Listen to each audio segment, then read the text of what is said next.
اللہ تبارک و تعالیٰ نے جو بھی احکام قرآن کریم اور نبی اکرم صلی اللہ علیہ وسلم نے جو بھی احادیث میں بیان کیا وہ برحق ہے، اس میں کوئی شک شبہ نہیں۔ لیکن بہت سارے لوگ اپنی کم عقلی اور کم فہمی میں یہ سوچتے ہیں کہ اللہ تعالیٰ نے قرآن پاک میں مچھر کا ذکر کیا، مکھی کا ذکر کیا، کیا ضرورت سی اس کا ذکر کرنے کی؟ ان کو یہ نہیں معلوم کہ ہر چیز انسان کے فائدے کے لیے بنائی گئی ہے، ہر چیز انسان کی خدمت کے لیے بنائی گئی ہے۔ تو قرآن کریم کے اندر اللہ تعالیٰ نے مچھر کا بھی ذکر کیا، ان اللہ لا یستحیی ان یضرب مثلا ما بعوضۃ فما فوقها، کہ اللہ تعالیٰ اس بات سے نہیں شرماتا کہ مکھی اور مچھر اس نے پیدا کیے ہیں۔ اور دوسری جگہ اللہ تعالیٰ نے 17ویں سپارے کے اندر ارشاد فرمایا، یا ایھا الناس ضرب مثل فاستمعوا لہ، کہ ایک مثال کے ذریعے اللہ تعالیٰ سمجھانا چاہتے ہیں۔ اس کے آگے ذکر کرتے ہیں کہ اگر تمہیں مکھی سے اتنی تکلیف ہے تو ایک مکھی بنا کر تو دکھاؤ، مچھر سے تمہیں تکلیف ہے تو ایک مچھر بنا کر دکھاؤ، پتہ چل جائے گا تمہاری طاقت کا۔ تو بہر کیف ایک مچھر اور ہوا کا مقدمہ حضرت داؤد علیہ السلام کی عدالت میں آیا۔ مچھر نے آ کر شکایت کی کہ اے نبی اللہ، یہ جو ہوا ہے اس پر مجھے بڑا اعتراض ہے کہ جہاں میں جاتا ہوں یہ ہوا آتی ہے، مجھے زیر و زبر کر دیتی ہے، مجھے بھگا دیتی ہے، میں وہ کام نہیں کر سکتا جو میں کرنا چاہتا ہوں۔ تو یہ ہوا کا مقدمہ میں آپ کی عدالت میں پیش کرتا ہوں کہ اس ہوا کا کچھ کریں۔ حضرت داؤد علیہ السلام نے فرمایا کہ تم بھی اللہ کی مخلوق ہو اور ہوا کو بھی اللہ تعالیٰ نے پیدا کیا۔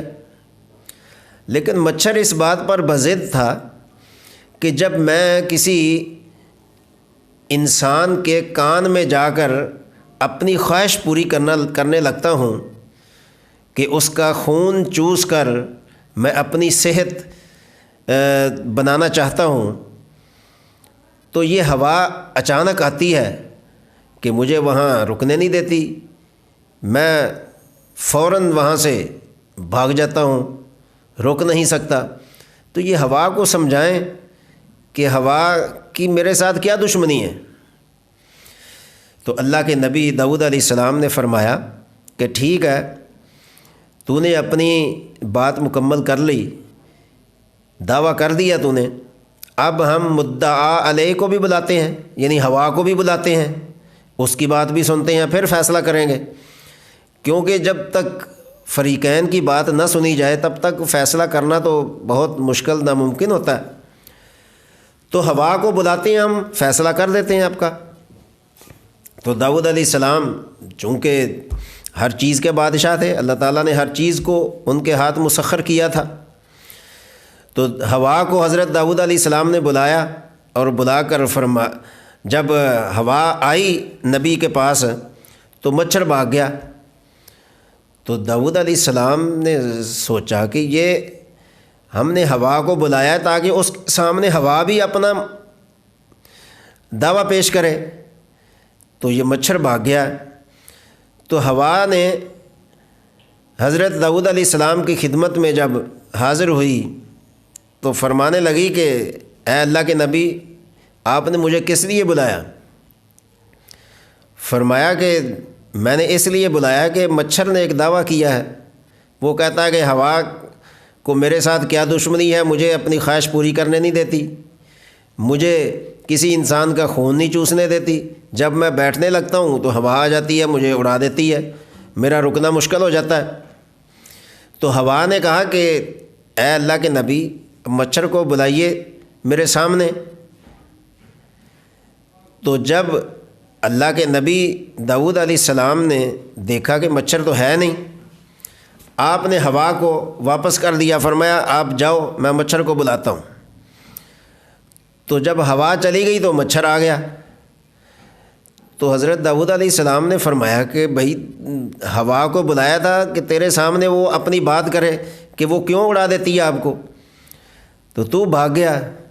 تو مچھر کہنے لگا نہ یا نبی اللہ، یہی تو رونا ہے کہ ہوا آتی ہے تو میں بھاگ جاتا ہوں، اب یہاں اگر ہوا آئی تھی تو میرا یہاں رکنا مشکل تھا۔ اسی بات کا تو مقدمہ اب کی عدالت میں پیش کیا میں نے کہ ہوا مجھے رہنے نہیں دیتی، ہوا مجھے بیٹھنے نہیں دیتی، تو اس لیے میں ہوا کے سامنے کیسے رہ سکتا تھا، یا ہوا کے سامنے میں کیسے بیٹھ سکتا تھا۔ یہاں تک بات جو ہے مکھی اور مچھر کی ہے۔ یہاں سے علماء، فقہاء، اولیاء نے جو نقطہ باریک بیان کیا ہے وہ یہ ہے کہ جب ہوا آتی ہے تو مچھر نہیں رکتا۔ یہی انسان کے دل کی کیفیت ہے کہ جس کے دل کے اندر غیر اللہ کی محبت ہے یا غیر اللہ کی محبت بٹھائی ہوئی ہے، وہاں جب اللہ کی رحمت کی ہوا آتی ہے تو غیر اللہ کی محبت اس دل سے نکل جاتی ہے۔ مفسرین سمجھانا یہ چاہتے ہیں کہ جس دل کے اندر غیر اللہ کی محبت ہو یا غیر اللہ کے لیے وہ عمل کرتا ہو، غیر اللہ کے لیے عبادت کرتا ہو، غیر اللہ کے لیے وہ اپنی نظر و نیاز کرتا ہے، تو یہ ایک مچھر کی بیماری ہے کہ جو اپنی خواہش پوری کرنا چاہتا ہے۔ تو اگر دل کے اندر محبت خدا نہیں ہے، خالص عبادت کی تمنا اور طلب نہیں ہے، اور اللہ کی محبت کے سوا دل میں کسی اور کو بٹھایا ہوا ہے تو وہ دل، اس دل پر شیطان کا قبضہ ہوتا ہے۔ شیطان پھر اس دل کو اپنی رنگینیوں میں مبتلا کر لیتا ہے، اس میں دنیا کی تاریکی بیٹھ جاتی ہے۔ تو علماء اس سے یہی سبق سکھاتے ہیں کہ اپنے دل کے اندر محبت الہی اور حب خدا کی ہوا کو پیدا کرو۔ جب دل کے اندر قرب الہی کی ہوا ہوگی تو اس میں شیطان کا کوئی کام نہیں ہوگا۔ شیطان پھر مچھر کی طرح بھاگے گا، جیسے مچھر ہوا کے سامنے نہیں رک سکتا، نہیں بیٹھ سکتا، اسی طرح اللہ کی محبت کے سامنے دل میں غیر اللہ کی محبت نہیں بیٹھ سکتی، غیر اللہ کی محبت نہیں آئے گی، غیر اللہ کے ساتھ ہمارے عمل نہیں ہوں گے۔ پھر خالص عبادت کریں گے، خالص نماز پڑھیں گے، خالص ذکر کریں گے، خالص دین بیان کریں گے، لیکن خدا نخواستہ دل میں غیروں کی محبت ہے، اللہ کے سوا محبت ہے، تو پھر پریشانی کی بات ہے۔ تو اس لیے اللہ تبارک و تعالی ہمیں محبت الہی نصیب فرمائے اور غیر اللہ سے اللہ تعالی ہمارے دلوں کو پاک اور صاف کرے۔